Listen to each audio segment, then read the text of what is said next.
मक्का बाड़कू टेकी नहीं जड़े 9 वर्ष बयस नाबालिका को 2 जण मिसी धर्षण करथिबा नहीं झरीगां थाना रे पीड़िता बापा कले अभियोग। झरीगां ब्लॉक झरीगां थाना अंतर्गत ताराबेड़ा ग्रामर भगत हालुआ 9 वर्षर झियो मक्का गोटेबा लागि जमी को जाइतिबा बेले ताकू सेही गाँर कमल लोचन भत्रांक पुओ भीम भत्रा एवं लक्ष्मीचंद्र भत्रांकर पुओ बीबी भत्रा 2 जण मिसी नाबालिका को एकुटिया देखि ताकू मक्कार प्रलोभन देखाई मक्का बाड़ भितर को टेकी नहीं एवं बबी भत्रा नाबालिका जनकर पाटी चिपी धरिथिबा बेले भीम भत्रा धर्षण करथिले।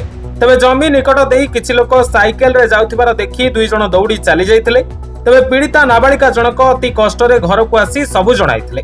पीड़ितांक पिता घटना घटिबा दिन घरे नथिबा बेले खबर पाई घर को फेरिथिले एवं झरीगां थानार द्वारस्थ होई झियो पाई न्याय भिक्षा करथिले।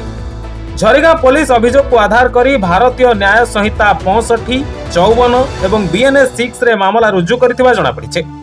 नवरंगपुर जिला उमरकोट रु त्रिपति नंदन रिपोर्ट लिवलाईपड़िया।